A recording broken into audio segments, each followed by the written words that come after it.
semuanya, pada kesempatan kali ini, izinkanlah saya Regina Julianti untuk mempresentasikan karya tulis ilmiah. Pasti kalian sudah tidak asing lagi kan dengan karya tulis ilmiah, sebab para guru seringkali memberikan para muridnya tugas berupa makalah ataupun paper. Nah, makalah ataupun paper tersebut merupakan contoh dari karya tulis ilmiah. Nah, sebelum kita lanjut ke pembahasan yang lebih kompleks, alangkah baiknya kita mengetahui apa itu karya tulis ilmiah. Jadi, karya tulis ilmiah adalah karangan ilmu pengetahuan yang memaparkan atau menyajikan suatu permasalahan. Nah, karya tulis ini ditulis sesuai dengan hasil penelitian yang dapat dibuktikan kebenarannya. Selanjutnya, apa sih manfaat dan tujuan dari penulisan karya tulis ilmiah? Yang pertama, manfaatnya sebagai bahan acuan atau penelitian pendahuluan untuk peneliti selanjutnya. Lalu yang kedua, memperluas cakrawala ilmu pengetahuan bagi penulis maupun pembaca. Yang ketiga, meningkatkan pengorganisasian fakta atau data secara jelas dan sistematis. Sementara itu, apa sih tujuannya? Nah, tujuannya untuk pembuktian dalam menghadapi dan memecahkan suatu masalah. Yang kedua, untuk melatih peneliti berpikir kritis. Dan yang terakhir, untuk mengembangkan ilmu pengetahuan baru. Selanjutnya, bagaimana sih karakter dari karya tulis ilmiah? Yang pertama, sistematis. Terstruktur, runtut, berkesinambungan. Maksudnya apa sih? Jadi, penulisan karya tulis ilmiah harus ditulis secara terstruktur, runtut, dan juga saling berkaitan. Jadi, karya tulis ilmiah ini bukan seperti cerpen. Cerpen kan bisa ya dari alur mundur lalu ke alur maju. Sedangkan kalau karya tulis ilmiah ini harus urut dari awal hingga akhir, dari bab pendahuluan hingga bab penutup. Lalu yang kedua, objektif. Objektif itu apa adanya sesuai dengan data. Maksudnya apa sih? Nah, karya tulis ilmiah itu ditulis apa adanya, sesuai dengan data dan fakta dari pandangan umum. Yang ketiga, faktual. Apa sih faktual? Jadi, kebenaran informasi dalam karya tulis ilmiah harus dapat diuji, tidak boleh berdasarkan imajinasi penulis. Lalu selanjutnya, logis. Logis ini maksudnya adalah, jadi isi dari karya tulis ilmiah harus dapat masuk akal sehat manusia. Selanjutnya yang kelima, efektif dan efisien. Tulisan dibuat secara ringkas, padat, dan bahasanya bagus serta harus sesuai dengan ejaan yang disempurnakan. Selanjutnya, universal. Berlaku secara umum. Artinya, simpulan cocok untuk semua populasi. Selanjutnya, kita akan bahas seperti apa sih bentuk-bentuk karya tulis ilmiah. Nah, bentuk-bentuk karya tulis ilmiah ini dibagi menjadi 3. Yang pertama ada bentuk populer, semi-formal, dan formal. Kita akan bahas perbedaannya. Bentuk populer jika dilihat dari ciri-cirinya, yang pertama, tema yang diangkat dekat dengan masyarakat. Di mana maksudnya adalah, jadi para penulis dalam menuliskan bentuk populer ini mengangkat tema yang tidak asing di kalangan masyarakat. Yang kedua, diterbitkan di media massa. Contohnya seperti koran ataupun internet. Yang ketiga, bahasanya sederhana namun sesuai dengan ejaan yang disempurnakan. Maksudnya sederhana yaitu masyarakat yang membacanya tidak rumit dalam mengartikan bahasa-bahasa yang disajikan atau kalimat-kalimat yang disajikan oleh penulis.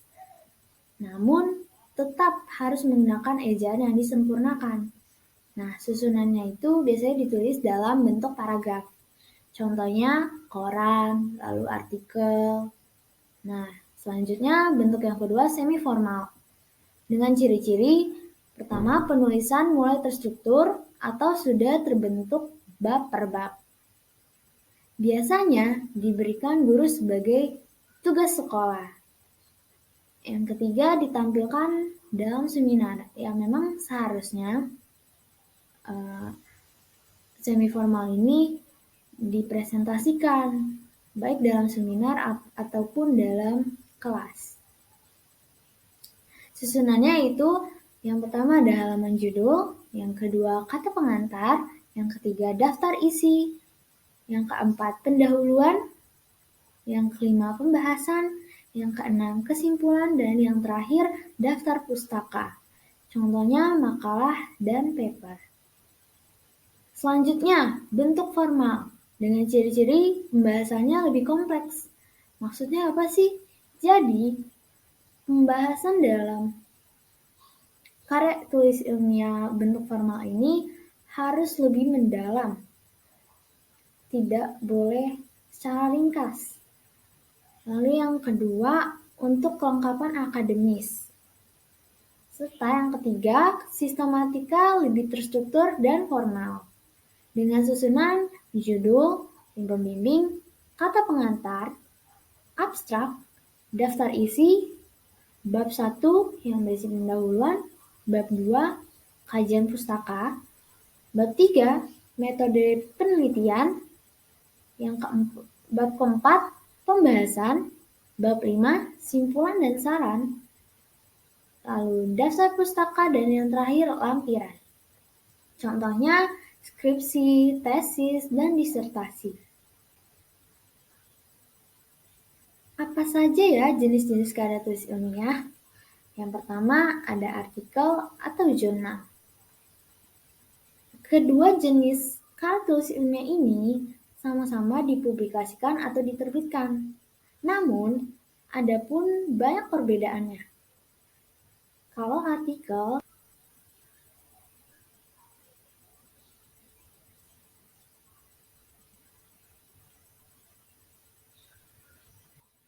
ditulis berdasarkan pada fakta yang diperoleh oleh langsung dari narasumber dan bukan diambil dari pemikiran penulis. Biasanya artikel ditujukan untuk mendidik, mempengaruhi, meyakinkan, dan menginformasikan informasi tertentu kepada pembacanya. Sedangkan jurnal ditulis sesuai dengan pandangan penulis atau peneliti. Sebagai seorang peneliti memang wajib tahu apa yang akan ditulis secara mendalam dan disampaikan secara tuntas. Nah, jurnal ini dibuat bertujuan untuk mencari solusi ataupun memberikan problem solving bagi para pembacanya. Nah, yang kedua jenis karya tulis ilmiah dari makalah. Makalah ini sebagai laporan hasil tugas, biasanya bersifat empiris atau data yang diperoleh atau didapat berdasarkan hasil pengujian atau percobaan, dan objektif atau sesuai data dan fakta. Biasanya, makalah ini dipresentasikan dalam seminar.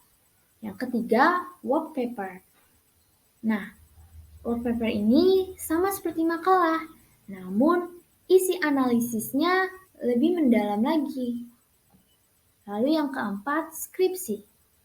Skripsi ini adalah karya ilmiah bagi mahasiswa yang ingin meraih sarjana S1. Nah, selanjutnya tesis.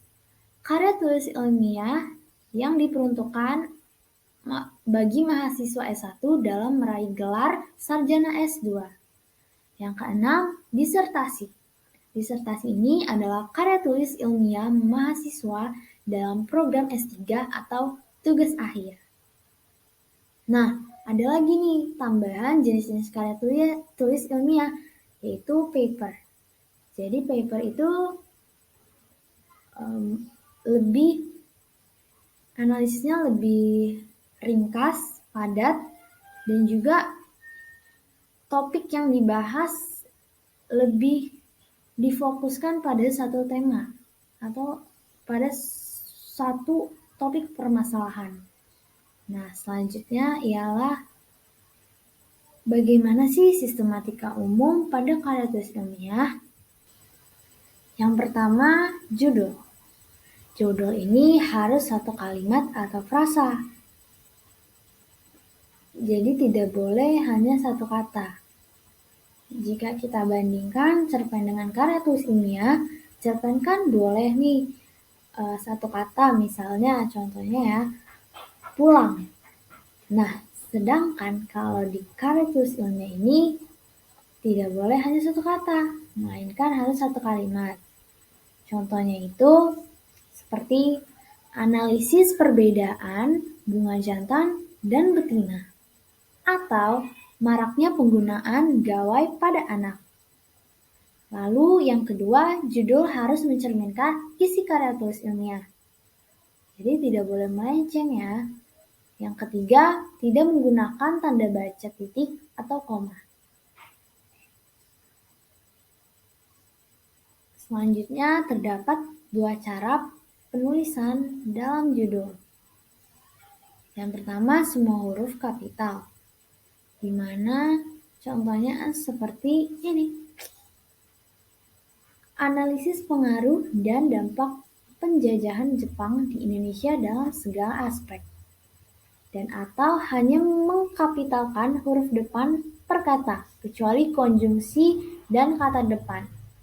Konjungsi ini dapat berupa seperti dan, tentang, dan dengan.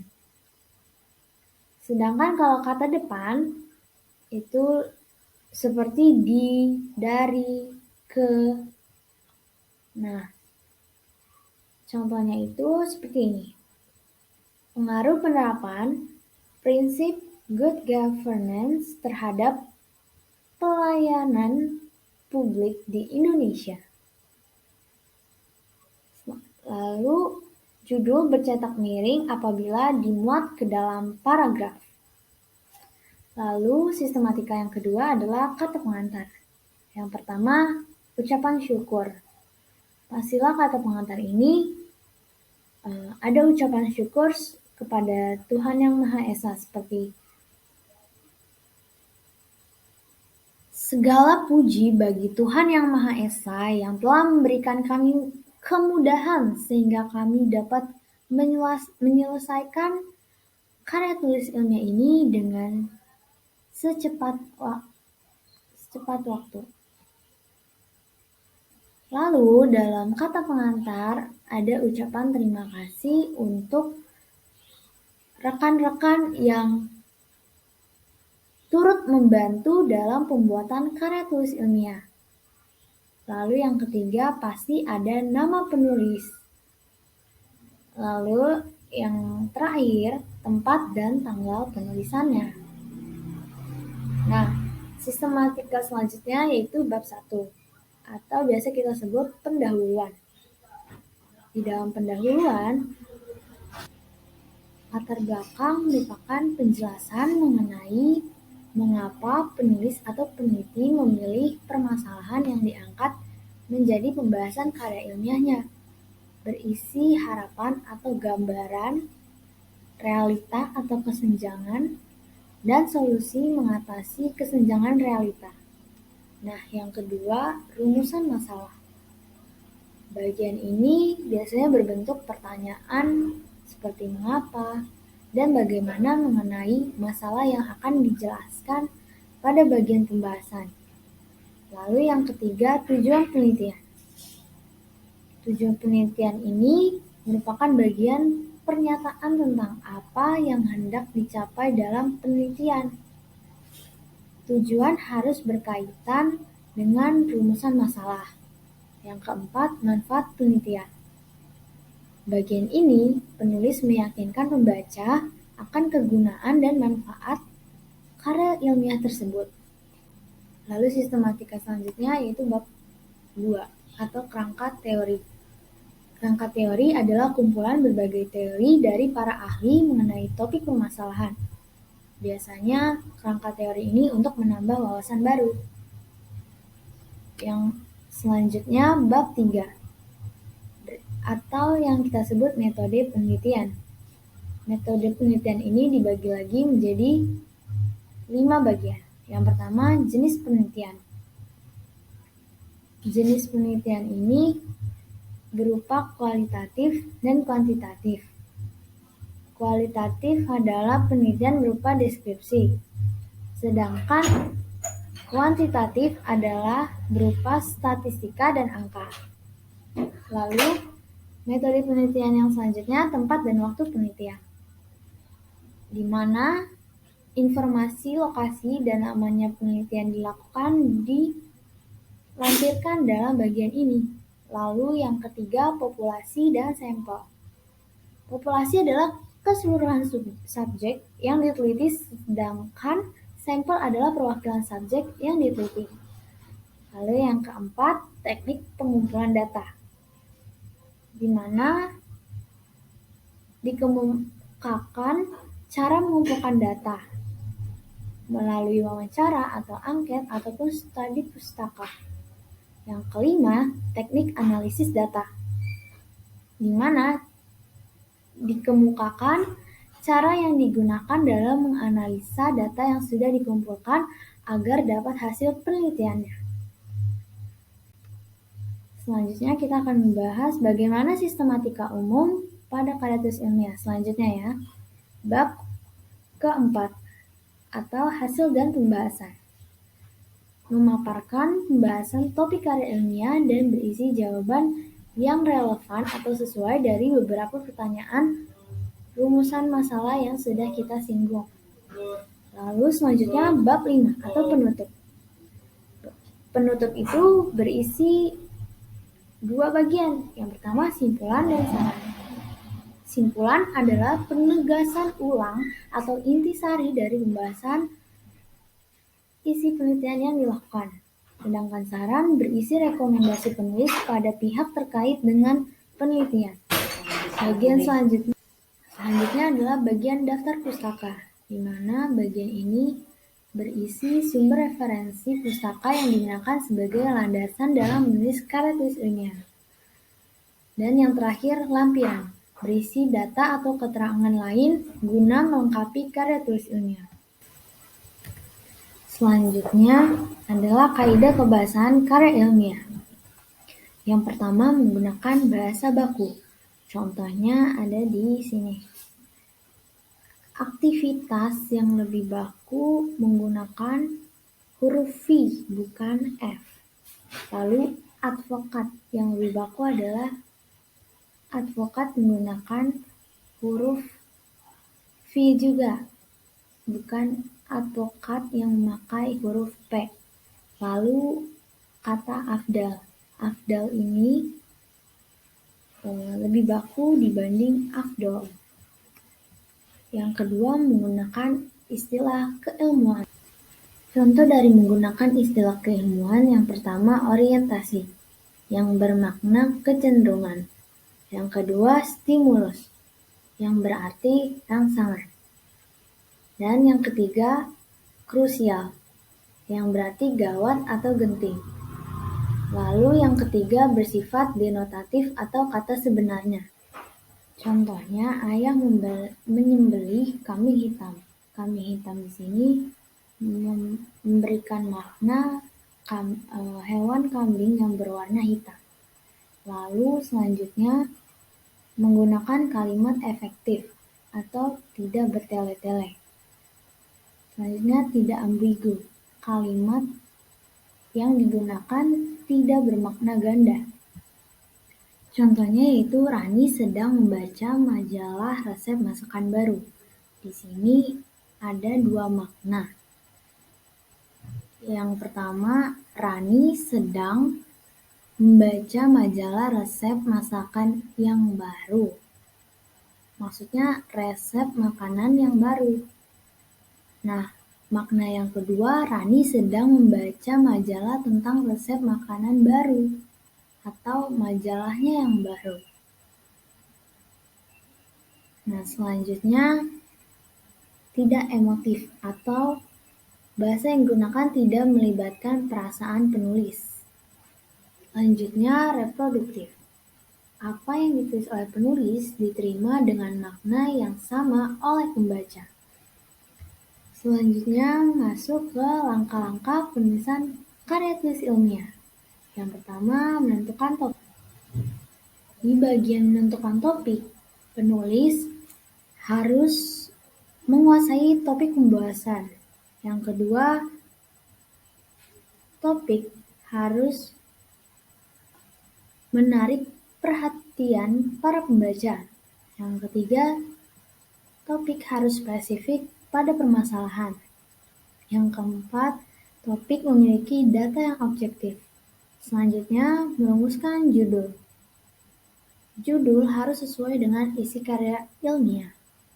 Lalu harus jelas, ringkas, dan menarik perhatian pembaca. Selanjutnya, membuat kerangka tulisan. Kerangka tulisan ini adalah catatan hal-hal pokok mengenai topik yang akan dikembangkan ke dalam bagian pendahuluan, pembahasan, dan penutup. Selanjutnya, mengumpulkan data tulisan. Bisa didapat dari bahan kepustakaan seperti buku atau makalah atau jurnal para ahli, serta dapat menguji secara penelitian langsung. Selanjutnya, mengembangkan kerangka menjadi tulisan utuh. Yang harus diperhatikan dalam pengembangan kerangka ini, yang pertama penyajian tulisannya haruslah secara singkat, padat, jelas, sistematis, dan juga sesuai ejaan yang disempurnakan. Lalu pengembangan paragrafnya. Dan yang terakhir, pemakaian bahasa baku. Jadi cukup sekian yang dapat saya sampaikan. Apabila ada kurangan kata ataupun kesalahan, mohon dimaafkan. Terima kasih.